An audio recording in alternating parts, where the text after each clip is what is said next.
often the areas in our life that we're trying to develop are the things in life that are taking our joy and taking our happiness and taking our peace. Who are you? Who are you really? So many of us are, we're on the internet. We're looking at all these different ways to improve. We're looking at all these different things that we should be. We're looking at, millionaire morning routines. We're looking at other people's morning routines. We're trying to find all these things and what we should be, what we should become. Society's telling us, our friends around us, our siblings, everyone is kind of trying to paint this picture on who we should be and what's the most likable personality and what's the most desirable personality and what's this and what's that. And you haven't really taken the time to get to know who you are. And this is a clear indicator on how I know. What are 3 things you're working on in your life right now? It could be big, it could be small, right? For me, it's improving my YouTube videos. Second, it's improving my small talk. I understand that I have to get better at small talking and navigating that thing. Not that I'm bad, right? But if I was to give myself an overall on it, I'll be like a 72 overall like attribute rating on my small talk ability, which isn't that good. I will excel in some rooms where people are weak, but for the most part, I would be like a bench player when it comes to them. And that's just awareness. That's just me being honest with myself and understand areas I need to develop. And there's so many other things, guys. The list goes on and on and on. But this comes from me understanding, one, who I want to be in life. Not what society wants me to be. Not what the people closest to me want me to be. Right? Who I want to be. So now I know who I am becoming. I have to be aware of the gap between who I am right now and who I'm becoming. What's the gap and what's stopping me and what's in between that transition? You see? It's very important to understand that, how to gauge that. But also too, giving yourself the grace and being patient with that transition, understanding that I love who I am right now. You should love who you are right now. You should love who you are right now. And focus on the present and be present. I'm not so consumed and caught up in who I'm supposed to be, because that's something that I'm creating, right? Who I'm supposed to be is who I am. So I'm always currently being who I'm supposed to be. If I'm being genuine. Other than that, that just clearly has to do with what society is telling me, all these different things like that. So I know who I want to become, and I understand the gap between what I need to work on to develop. You see? Because oftentimes, and this is how you know too, if you love something and you're ashamed that you like it, it's a clear sign that you're trying to be what someone else wants you to be. If you like anime and you're afraid or ashamed to like anime and you don't tell people and you don't talk about it in public and you don't want to hang around anime people because you're ashamed, this is a clear sign that you aren't allowing yourself to be your authentic self. I'm not the biggest anime guy, but I love a good anime. I don't mind that. I don't mind talking about it. I'm not ashamed of it. I'm not embarrassed of it or anything like that, man. Because I know who I am. And so many people haven't taken the time to learn themselves. You always are living as yourself, but there's so many thoughts and so much influence going on at any given time in life that oftentimes, and some people are against influence, and that's what you call stubborn. Some people are stubborn and they're not allowing, see, we have to rub off on each other. There's a reason why humans exist at the same time. It's not like you exist in the world by yourself, and once your turn's up, God's going to put the next person in play and see what they do with their time. No, we all exist at one time. You're a part of this generation.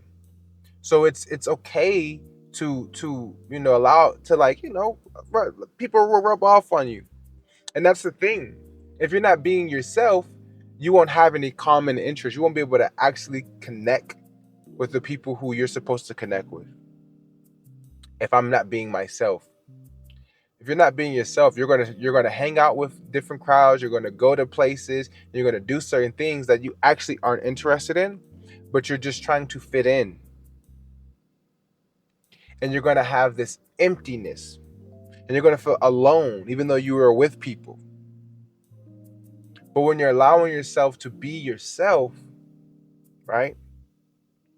When you're allowing yourself to be yourself, you will meet people that I would say this is like soulmates.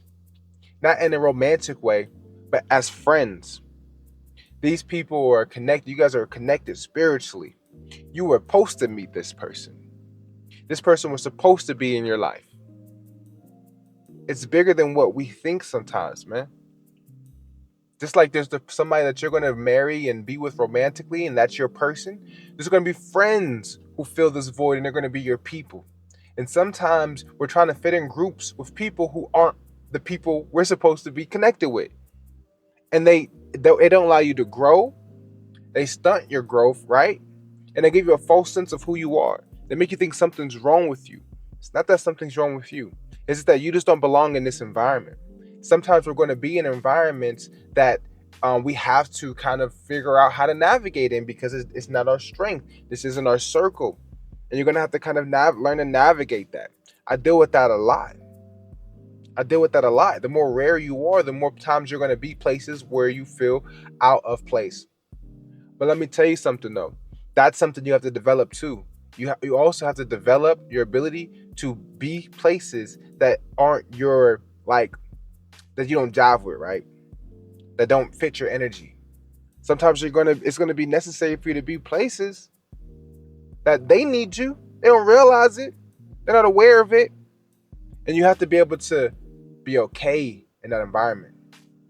Still be yourself. Stay true to who you are. That's what it matters most, actually, if I'm being honest. It matters more when your places are around influence that's opposite of you.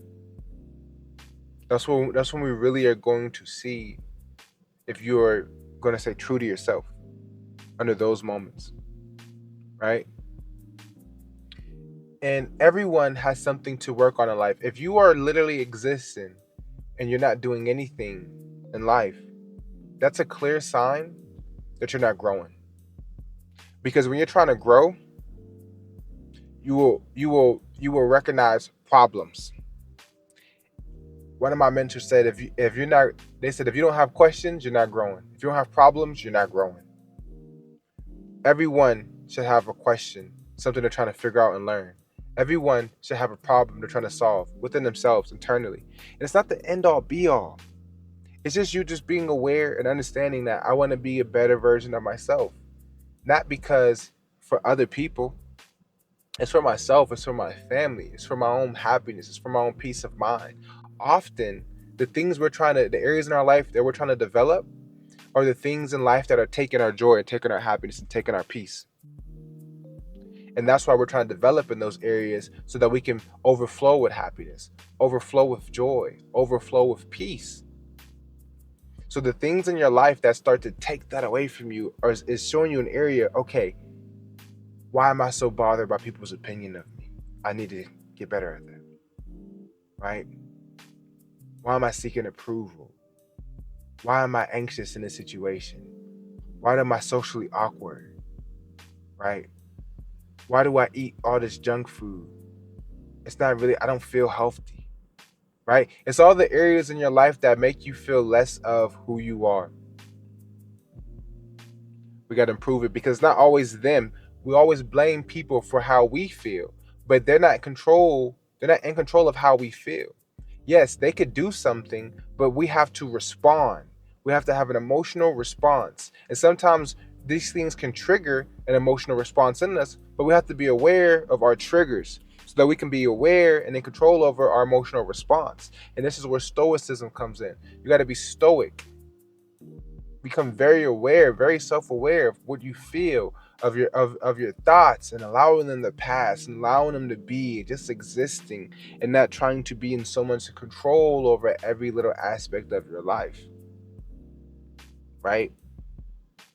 I want you guys to be able to be happy. I want you guys to be proud and honored to be yourself.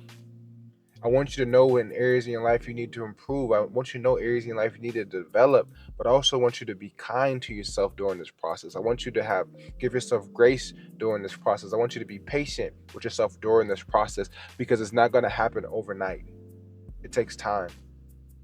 It takes time, right? So I want to just put this video out here to encourage you guys. Are you being you? Are you being yourself? Or are you being what the world wants you to be? Are you taking time to get to know yourself and be and really allow yourself to enjoy the things you enjoy, or are you ashamed of what you enjoy? And I'm not talking about no crazy stuff. I'm talking about simple stuff, man. Right? Like you wanna, like you're a guy and you're dating, or the girl you're dating likes to watch these chick flicks. Like, for example, I like rom-coms. I love a good rom com. Steph Rogen and Will Ferrell and Adam Sandler and a lot of the actors that are just comedic relief and are just funny. Steve Carell, like these guys, I love these actors, and they typically play in rom coms. I love them. I love a rom com. I'm not ashamed of that, right? Me accepting myself and embracing these things about myself allows me to connect with people who I genuinely connect with, not forcing myself to connect with. Now, we do have to have a skill and ability to be able to connect with people who aren't as compatible with us, right? What is your ability to be able to connect with anyone? To be able to connect, even like as on this channel, as I'm making content, I have to be able to connect with as many people as possible so that I can help as many people as possible, not just one group. It has to go wide. I have to go wider, right? So I'm working on that too. I'm working on my topic choice. I'm working on my delivery. I'm working on all these things. But I'm telling you, in life, there's always something that you should be working on. There's always a problem that you should be solving within your own self. Focus more on how you can improve yourself and less on how you can improve other people. This content for me is just me serving God through what I believe my purpose is, and it gives me a sense of fulfillment, right? It makes me happy to be able to help in this way, right? And I'm just putting it out there. There's no expectation. Whoever it's for, whoever watches it, right? It's not a pursuit to go viral. It's not a constant focus on how to go viral. No, it's about how can I help at least one person today, and that's the commitment. I love you guys. Please take care of yourselves, and I'll talk to you in the next video.